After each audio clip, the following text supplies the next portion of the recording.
doista sam dirnut i duboko počašćen pozivom u Ljubljani, koji je svojedobno 2 godine bio i moj grad. Hvala na dobroti u prijevodu i objavi ovih knjiga i na svemu onome što iz ovoga može proizići. Pročitat ću vam za početak 2 pjesme iz zbirke Molitva, Ispovijed i Moj križ, iz zbirke koje ste ovdje možete vidjeti dobila najprestižniju moguću nagradu za književnost, odnosno za poeziju u Hrvatskoj, nagradu Društva hrvatskih književnika, koja nosi ime najvećeg hrvatskog pjesnika Tina Ujevića. Ispovijed. Ispovijedam ti ono što samo ti znaš. Ispovijedam ti svaki dan što sam zaboravio, sve svoje sjetve i žetve, sve žuči, sve tuge, svaki zub i svaki nož. Ispovijedam ti svako zlo viđeno očima, sve što sam čuo i osjetio, svaku bolest i svaku radost. Sve što sam gradio i rušio, predajem tebi, Gospodine. Ispovijedam ti grijehe kojima si me okovao. Ispovijedam ti se zbog više ljepote, zbog majke rođene na mom jeziku. Gospode, u čvor je duša moja svezana, u mrežu ulovljena, sam sam je vezao, strpljivi moj Gospode, ti je razveži. Raskini vezove, otpusti čvorove, očisti smeće s kojima sam zatrpao hramove. Ispovijedam ti sve ono što si krio o meni, sve što sam mislio i posjedovao. Moj križ. Bojim se da moj križ nije dovoljno čvrst. Čini mi se da drhti, da je više uplašen nego moja bol, da se istanjio, u konop pretvorio, u jecaj obješenog na vjetru, da je zajedno sa mnom postao sjena koju će izblijediti prvi san. Bože, kojemu su poznata sva tajanstva, neka u ovoj pustoši izroni križ s mojim licem od ovoga svijeta, neka progovori mojim jezikom.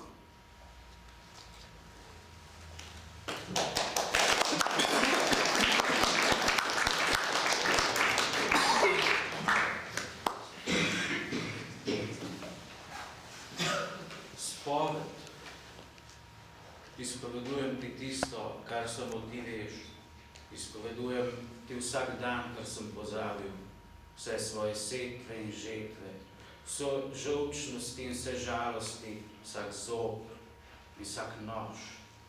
Izpovedujem ti vsako zlo, ki so ga videle oči, vse, kar sem slišal in občutil, vsako bolečino in vsako radost. Vse, kar sem gradil in rušil, izročam tebi, Gospod. Izpovedujem ti grehe, s katerimi si me okoval. Spovedujem se ti zaradi višje lepote, zaradi matere rojene v mojem jeziku. Gospod, v vozov je zvezana moja duša, v mrežo ujeta. Sam sem jo zvezal, potrpežljivi moj Gospod, ti jo razveži. Pretrgaj vezi, popusti vozle, počisti smeti, s katerimi sem zasul svetišča. Izpovedujem ti vse tisto, kar si skrival v meni, vse, kar sem nameraval posedovati. Moj križ. Bojim se, da moj križ ni dovolj trden. Zdi se mi, da drhti, da je bolj preplašen kot moja bolečina, da se je stanjšal, v vrhu spremenil, v ječanje obešenega na vetru, da je skupaj z menoj postal senca, ki bo pobledela v prvih sanjah. O Bog, ki so ti znale vse skrivnosti, naj v tej puščavi vzide križ z mojim obrazom od tega sveta, naj spregovori z mojim jezikom.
Zdaj bo na vrsti gospod Davor Šalat. Omenil sem že, da je tudi s nami veliten pesnik. Jaz sem prebral eno njegovo knjigo v celoti in je pustila na meni zelo globok vtis. Knjiga v prostem verzu, zelo sugestivna, inventivno, moderno napisana, pa hkrati izredno senzibilna.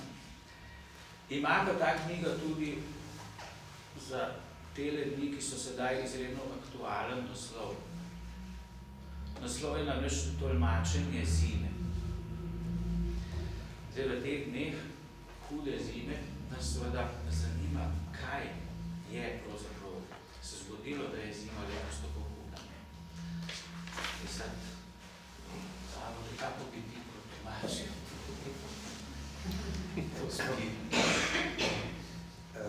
Prvo možemo, dobro večer.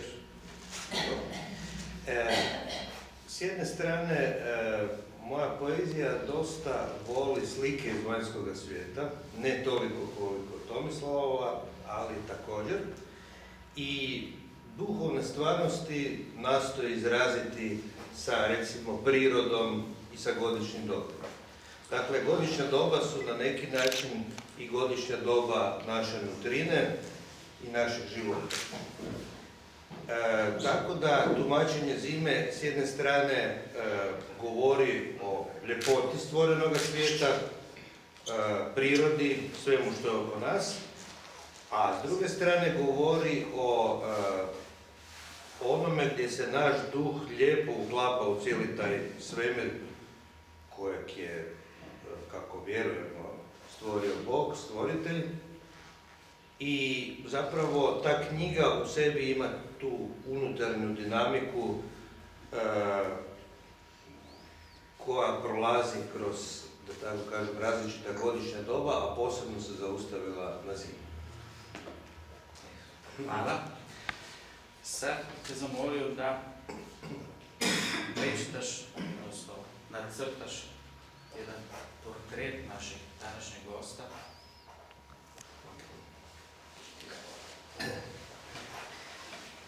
Dakle, opus Tomislava Marija Bilosnića, poljski opus, je ogroman. On piše poeziju već vjerojatno više od pola stoljeća i njegova poezija se i mijenjala dosta tijekom tih desetljeća, što je prirodno. Prolazila je kroz nekoliko različitih faza, ali došla je i do jedne duhovno-religiozne faze gdje je posebna prisutnost simbolike i duhovnog života.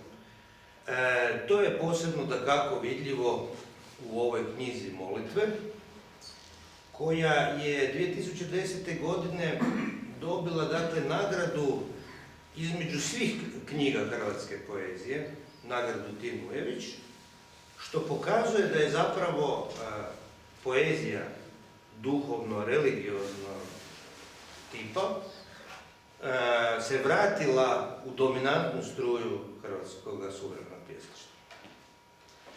Torej, opus Tomislava Marjana Pilosniča je ogromen. Z zbirko molitve, pa je, kot je avtor sam zapisal, v knjigi vstopil v neko absolutno novo fazo svojega pesništva.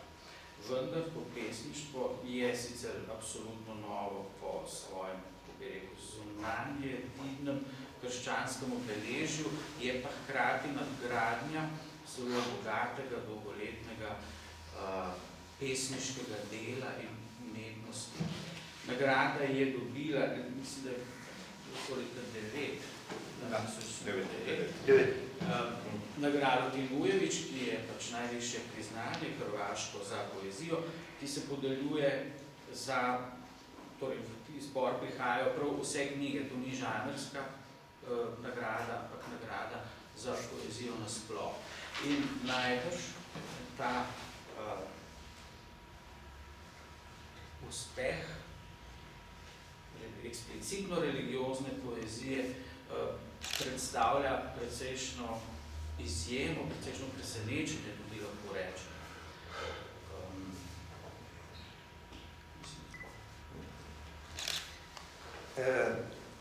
Iz već potvrđenog pjesničkog umjeća i suverenog vladanja lirskim postupcima, Milosnić je mogao napraviti zbirku katoličkog nadahnuća, koja se svojom osebujnošću i kvalitetom namiče kao jedna od najkvalitetnijih knjiga tog svjetonazorsko-pjesničkog usmjerenja.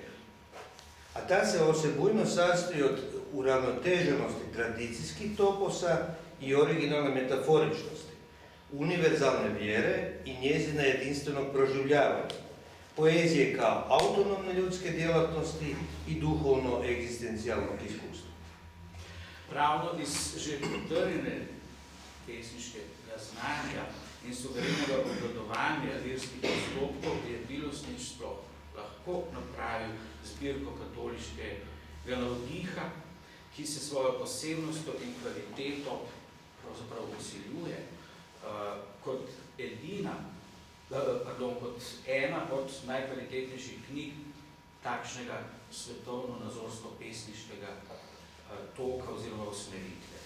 Ta posebnost pa je sestavljena iz mojstrske uravnoteženosti tradicionalnih toposov, splošnih mest in originalne metaforike, univerzalne vere in pa njenega edinstvenega doživljanja poezije kot avtonomne človeške dejavnosti in duhovno-eksistencialne izkušnje.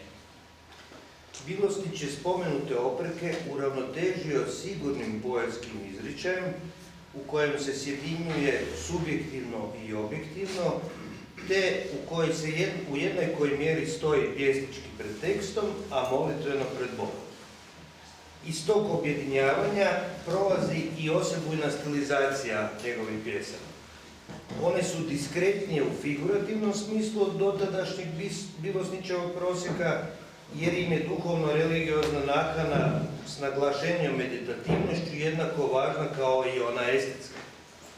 No zbog autorovog pjesničkog umjeća i asocijativne virtuoznosti, njegova poezija katoličkog nadahnuća je i znatno maštovitija od prosjeka tradicionalne hrvatske katoličke lirike. Baš tom čvrstom koncepcijom, sigurnim tonom i maštovitošću, Milosnić uspijeva izbjeći stereotipe u tematiziranju sadržaja katoličkog univerzuma.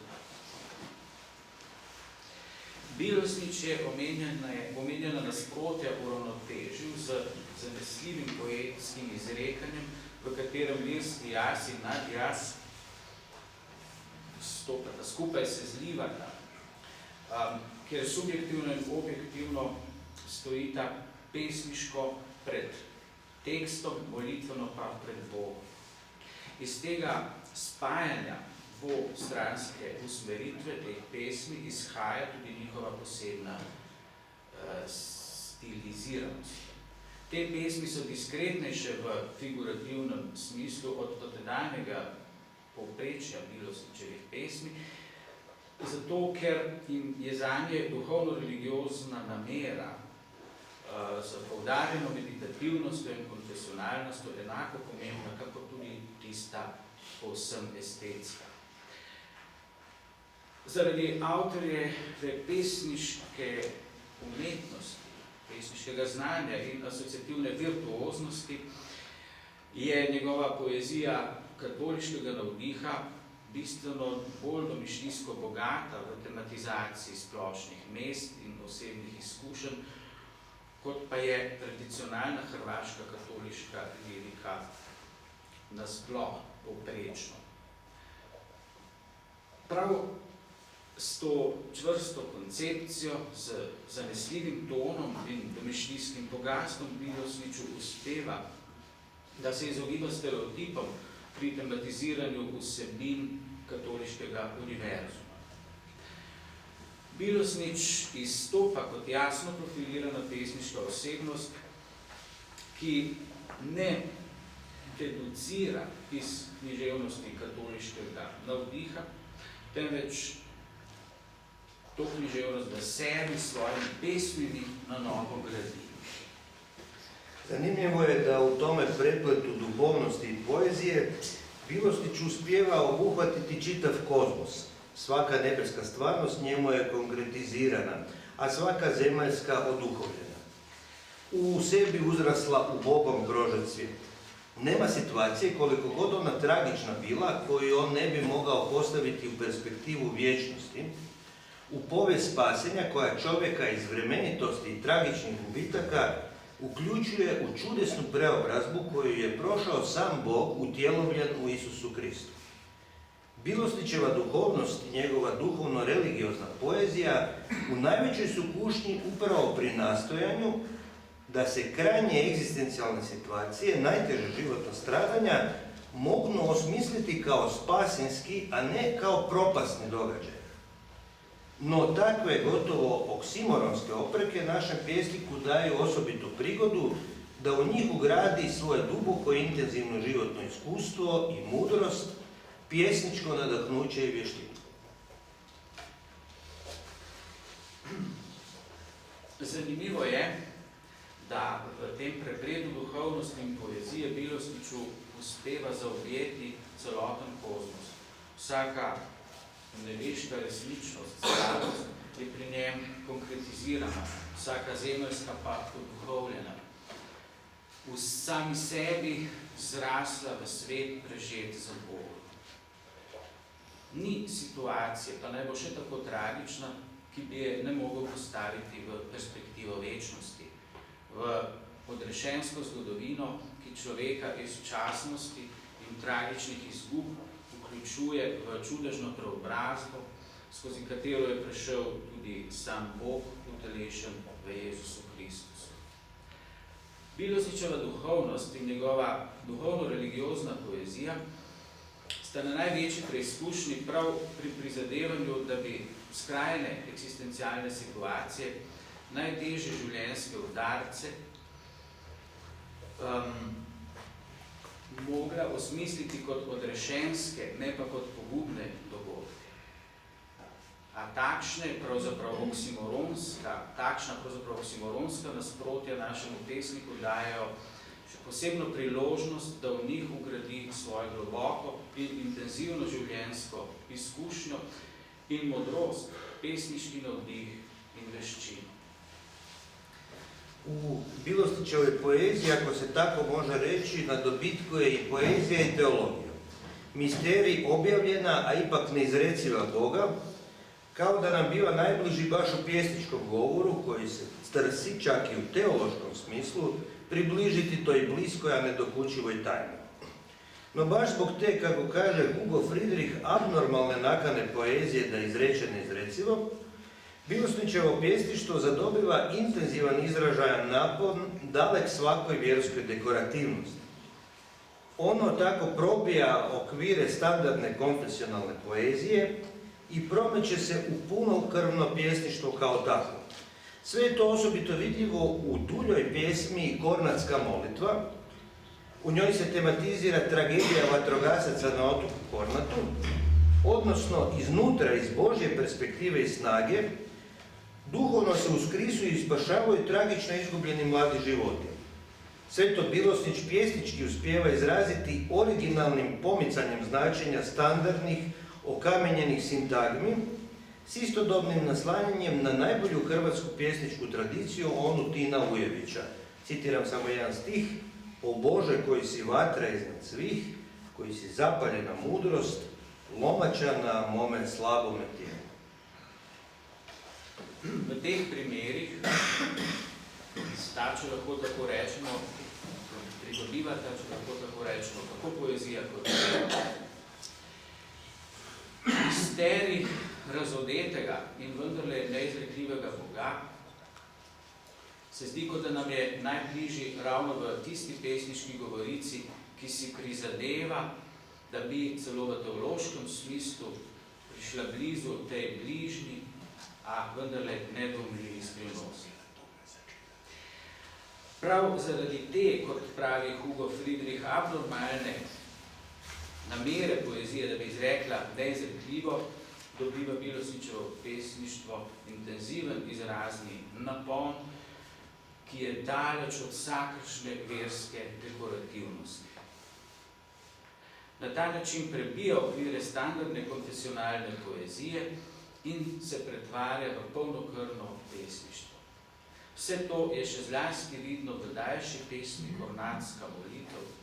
V njej je tematizirana tragedija gasilcev na otoku Kornatu, oziroma od znotraj, iz Božje perspektive in moči, vstajajo in se odrešujejo tragično izgubljena mlada življenja.